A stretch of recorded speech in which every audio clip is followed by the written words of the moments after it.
ದುರಂತದ ಸ್ಥಳದಲ್ಲಿ ನಿರಂತರವಾಗಿ ಕಾರ್ಯಾಚರಣೆ ನಡೀತಾ ಇದೆ. 48 ಗಂಟೆಗಳ ಬಳಿಕ ಸಿಕ್ಕ ಮತ್ತೊಂದು ಮೃತ ದೇಹವನ್ನ ಪರಿಶೀಲನೆಗಾಗಿ ಕೊಂಡೊಯ್ಯಲಾಗ್ತಾ ಇದೆ. ವಿಮಾನದ ಅವಶೇಷಗಳ ಅಡಿಯಲ್ಲಿ ಮತ್ತೊಂದು ಮೃತದೇಹ ಪತ್ತೆಯಾಗಿದೆ.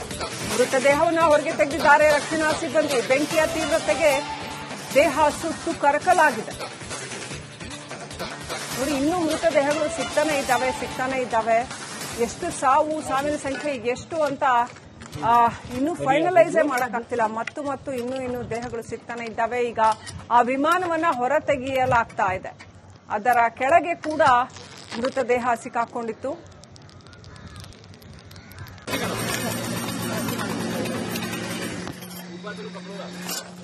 ಇನ್ನಷ್ಟು ಅಪ್ಡೇಟ್ ಪಡ್ಕೊಳ್ಳೋಣ. ನಮ್ಮ ಪ್ರತಿನಿಧಿ ಅಭಿಷೇಕ್ ಲೈವ್ ಕನೆಕ್ಟ್ ಆಗಿದ್ದಾರೆ. ಅಭಿಷೇಕ್, ಇನ್ನೂ ಕೂಡ ಕೊನೆಯದಾಗಿ ಎಷ್ಟು ಮಂದಿ ಅಸುನೀಗಿದ್ದಾರೆ ಅಂತ ಹೇಳೋದಕ್ಕಾಗ್ತಿಲ್ಲ, ಯಾಕಂದ್ರೆ ಮತ್ತೊಂದು ಮೃತದೇಹಗಳು ಸಿಗ್ತಾನೆ ಇದೆ ಅಂತ. ಪರಿಹಾರ ಕಾರ್ಯಾಚರಣೆ ಯಾವ ರೀತಿಯಲ್ಲಿ ನಡೆದಿದೆ, ಈ ಕ್ಷಣಕ್ಕೆ ಏನೆಲ್ಲ ಅಪ್ಡೇಟ್ ಇದೆ?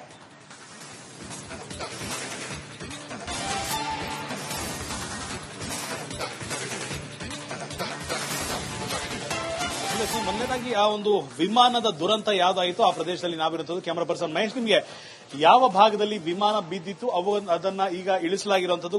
ಎರಡು ಕ್ರೇನ್ಗಳ ಸಹಾಯವನ್ನ ಪಡೆದು ಈ ಸದ್ಯದ ಮಟ್ಟಿಗೆ ವಿಮಾನ ಹಾಸ್ಟೆಲ್ನ ಗೋಡೆಗೆ ಏನ್ ಸಿಕ್ಕಾಕೊಂಡಿತ್ತು ಅದನ್ನ ಇಳಿಸಿರುವಂತದ್ದು. ಅಲ್ಲೂ ಕೂಡ ಇನ್ನ ಮೇಲಿರುವಂತಹ ಸಣ್ಣ ಪುಟ್ಟ ಅವಶೇಷಗಳನ್ನ ಕೆಳಗಡೆ ಎತ್ತಿ ಹಾಕುವಂತ ಕೆಲಸವನ್ನ ಅಲ್ಲಿರುವಂತಹ ಸಿಬ್ಬಂದಿ ನಿರಂತರವಾಗಿ ಮಾಡ್ತಾ ಇರುವಂತದ್ದು. ಇದೇ ಸಂದರ್ಭದಲ್ಲಿ ಒಂದು ಅಪ್ಡೇಟ್ ಏನಂದ್ರೆ, ಈ ವಿಮಾನವನ್ನ ಕೆಳಗಡೆ ಇಳಿಸಿದಾಗ, ಅಂದ್ರೆ ಗೋಡೆಗೆ ಸಿಕ್ಕಿ ಹಾಕಿಕೊಂಡಿದ್ದ ವಿಮಾನವನ್ನ ಇಳಿಸಿದಂತಹ ಸಂದರ್ಭದಲ್ಲಿ ಮೃತದೇಹದ ಮತ್ತೊಂದು ಭಾಗ ಕೂಡ ಸಿಕ್ಕಿದೆ ಅಂತ ಹೇಳಲಾಗ್ತಿರುವಂತದ್ದು. ಅದರ ಜೊತೆಗೆ ಅದರ ವಿಜುವಲ್ ಕೂಡ ಈ ಸದ್ಯ ಮಟ್ಟಿಗೆ ನಾವು ಗಮನಿಸಿರುವಂತದ್ದು. ಆದ್ರೆ ಪೂರ್ಣ ಪ್ರಮಾಣದ ದೇಹವೋ ಅಲ್ಲವೋ ಅನ್ನೋ ರೀತಿ ಛಿದ್ರವಾಗಿರೋದ್ರಿಂದ ಅದು ಪೂರ್ತಿ ದೇಹವೋ ಅಲ್ವೋ ಅನ್ನೊಂದು ಕ್ಲಾರಿಫಿಕೇಶನ್ ಈಗ ಸಿಗಬೇಕಾಗಿರುವಂತದ್ದು. ಸದ್ಯ ಮಟ್ಟಿಗೆ ಆಸ್ಪತ್ರೆಯ ಮೂಲಗಳ ಮಾಹಿತಿಯ ಪ್ರಕಾರ 241 ದೇಹಗಳಿತ್ತು. ಅದರಲ್ಲಿ ಯಾವ ವ್ಯಕ್ತಿಯ ಪಾರ್ಟ್ ಅಥವಾ ದೇಹದ ಭಾಗ ಮಿಸ್ ಆಗಿತ್ತು ಅಂತ ಈಗ ಕಲೆ ಹಾಕಬೇಕಾಗುತ್ತೆ. ಈ ಸದ್ಯ ಮಟ್ಟಿಗೆ ಈ ಒಂದು ಪ್ರದೇಶದಿಂದ ಆಸ್ಪತ್ರೆಗೆ ಆ ಒಂದು ದೇಹದ ಭಾಗವನ್ನ ತೆಗೆದುಕೊಂಡು ಹೋಗಲಾಗ್ತಿರುವಂತದ್ದು. ಅದರ DNA ಪರಿಶೀಲನೆಯನ್ನ ಮಾಡಿದ ನಂತರವಷ್ಟೇ ಅದು ಯಾವ ವ್ಯಕ್ತಿಗೆ ಸೇರಿದು ಅಂತ ನಿರ್ಧಾರವನ್ನ ಮಾಡಬೇಕಾದಂತ ಪರಿಸ್ಥಿತಿ ಇರುವಂತದ್ದು. ಮತ್ತೊಂದು ಕಡೆಗೆ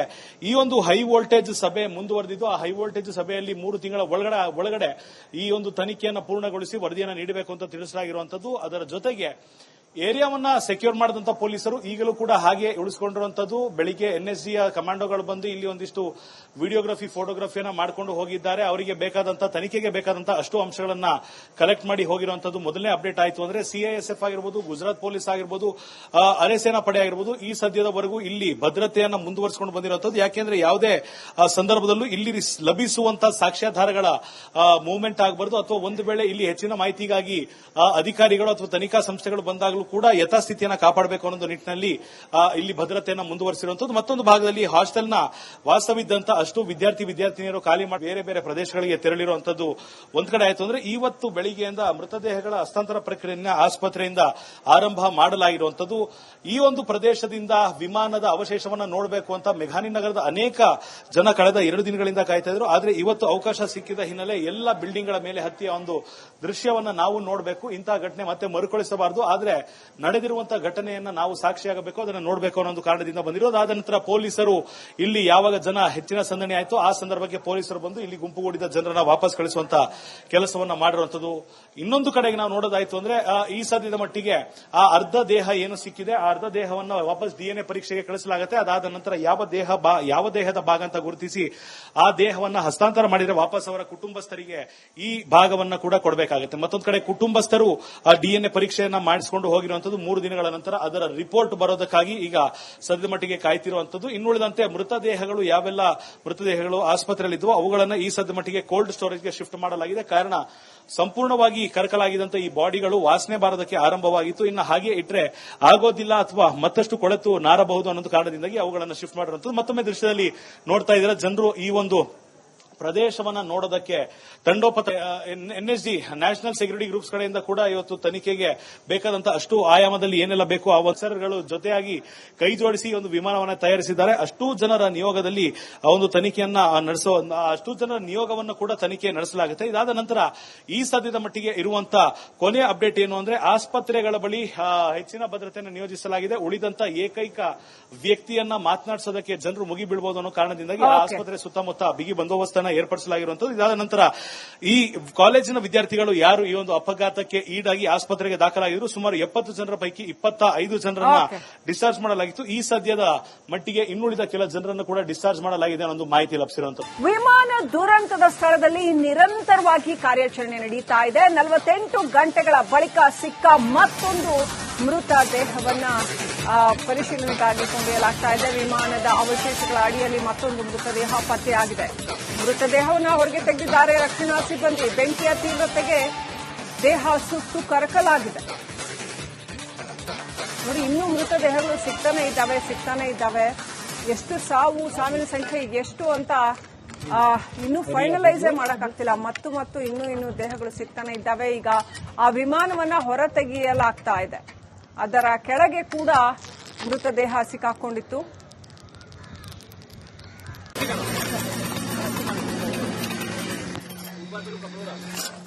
ಇನ್ನಷ್ಟು ಅಪ್ಡೇಟ್ ಪಡ್ಕೊಳ್ಳೋಣ. ನಮ್ಮ ಪ್ರತಿನಿಧಿ ಅಭಿಷೇಕ್ ಲೈವ್ ಕನೆಕ್ಟ್ ಆಗಿದ್ದಾರೆ. ಅಭಿಷೇಕ್, ಇನ್ನೂ ಕೂಡ ಕೊನೆಯದಾಗಿ ಎಷ್ಟು ಮಂದಿ ಅಸುನೀಗಿದ್ದಾರೆ ಅಂತ ಹೇಳೋದಕ್ಕಾಗ್ತಿಲ್ಲ, ಯಾಕಂದ್ರೆ ಮತ್ತೊಂದು ಮೃತದೇಹಗಳು ಸಿಗ್ತಾನೆ ಇದೆ ಅಂತ.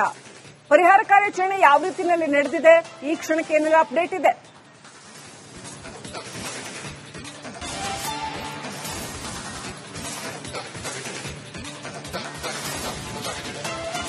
ಮೊದಲನೇದಾಗಿ ಆ ಒಂದು ವಿಮಾನದ ದುರಂತ ಯಾವ್ದಾಯಿತು ಆ ಪ್ರದೇಶದಲ್ಲಿ ನಾವಿರುವಂತದ್ದು. ಕ್ಯಾಮರಾ ಪರ್ಸನ್ ಮಹೇಶ್, ನಿಮಗೆ ಯಾವ ಭಾಗದಲ್ಲಿ ವಿಮಾನ ಬಿದ್ದಿತ್ತು ಅದನ್ನ ಈಗ ಇಳಿಸಲಾಗಿರುವಂತದ್ದು.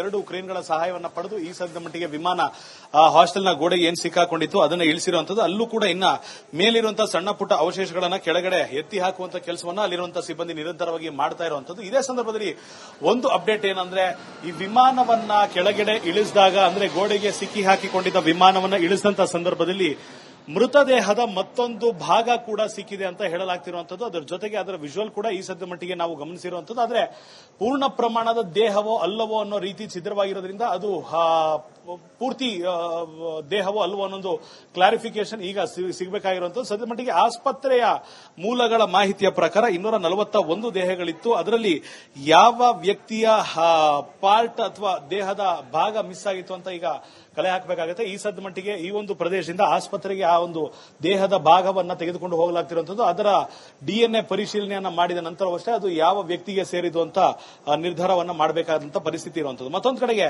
ಈ ಒಂದು ಹೈ ವೋಲ್ಟೇಜ್ ಸಭೆ ಮುಂದುವರೆದಿದ್ದು. ಆ ಹೈ ವೋಲ್ಟೇಜ್ ಸಭೆಯಲ್ಲಿ 3 ತಿಂಗಳ ಒಳಗಡೆ ಈ ಒಂದು ತನಿಖೆಯನ್ನು ಪೂರ್ಣಗೊಳಿಸಿ ವರದಿಯನ್ನು ನೀಡಬೇಕು ಅಂತ ತಿಳಿಸಲಾಗಿರುವಂತದ್ದು. ಅದರ ಜೊತೆಗೆ ಏರಿಯಾವನ್ನ ಸೆಕ್ಯೂರ್ ಮಾಡಿದಂತ ಪೊಲೀಸರು ಈಗಲೂ ಕೂಡ ಹಾಗೆ ಉಳಿಸಿಕೊಂಡಿರುವಂತದ್ದು. ಬೆಳಿಗ್ಗೆ NSG ಕಮಾಂಡೋಗಳು ಬಂದು ಇಲ್ಲಿ ಒಂದಿಷ್ಟು ವಿಡಿಯೋಗ್ರಫಿ ಫೋಟೋಗ್ರಫಿಯನ್ನ ಮಾಡಿಕೊಂಡು ಹೋಗಿದ್ದಾರೆ. ಅವರಿಗೆ ಬೇಕಾದಂತ ತನಿಖೆಗೆ ಬೇಕಾದಂತ ಅಷ್ಟು ಅಂಶಗಳನ್ನ ಕಲೆಕ್ಟ್ ಮಾಡಿ ಹೋಗಿರುವಂತದ್ದು. ಮೊದಲನೇ ಅಪ್ಡೇಟ್ ಆಯಿತು ಅಂದ್ರೆ CISF ಆಗಿರ್ಬೋದು, ಗುಜರಾತ್ ಪೊಲೀಸ್ ಆಗಿರ್ಬೋದು, ಅರೆಸೇನಾ ಪಡೆ ಆಗಿರ್ಬೋದು ಈ ಸದ್ಯದವರೆಗೂ ಇಲ್ಲಿ ಭದ್ರತೆಯನ್ನ ಮುಂದುವರಿಸಿಕೊಂಡು ಬಂದಿರುವಂತದ್ದು. ಯಾಕೆಂದ್ರೆ ಯಾವುದೇ ಸಂದರ್ಭದಲ್ಲೂ ಇಲ್ಲಿ ಲಭಿಸುವಂತಹ ಸಾಕ್ಷ್ಯಾಧಾರಗಳ ಮೂವ್ಮೆಂಟ್ ಆಗಬಾರದು, ಅಥವಾ ಒಂದು ವೇಳೆ ಇಲ್ಲಿ ಹೆಚ್ಚಿನ ಮಾಹಿತಿಗಾಗಿ ಅಧಿಕಾರಿಗಳು ಅಥವಾ ತನಿಖಾ ಸಂಸ್ಥೆಗಳು ಬಂದಾಗಲೂ ಕೂಡ ಯಥಾಸ್ಥಿತಿಯನ್ನು ಕಾಪಾಡಬೇಕು ಅನ್ನೋ ನಿಟ್ಟಿನಲ್ಲಿ ಇಲ್ಲಿ ಭದ್ರತೆಯನ್ನು ಮುಂದುವರಿಸಿರುವಂತದ್ದು. ಮತ್ತೊಂದು ಭಾಗದಲ್ಲಿ ಹಾಸ್ಟೆಲ್ನ ವಾಸವಿದ್ದಂತ ಅಷ್ಟು ವಿದ್ಯಾರ್ಥಿನಿಯರು ಖಾಲಿ ಮಾಡಿ ಬೇರೆ ಬೇರೆ ಪ್ರದೇಶಗಳಿಗೆ ತೆರಳಿರುವಂತದ್ದು ಒಂದ್ ಕಡೆ ಆಯ್ತು ಅಂದ್ರೆ, ಇವತ್ತು ಬೆಳಿಗ್ಗೆಯಿಂದ ಮೃತದೇಹಗಳ ಹಸ್ತಾಂತರ ಪ್ರಕ್ರಿಯೆಯನ್ನು ಆಸ್ಪತ್ರೆಯಿಂದ ಆರಂಭ ಮಾಡಲಾಗಿರುವಂತದ್ದು.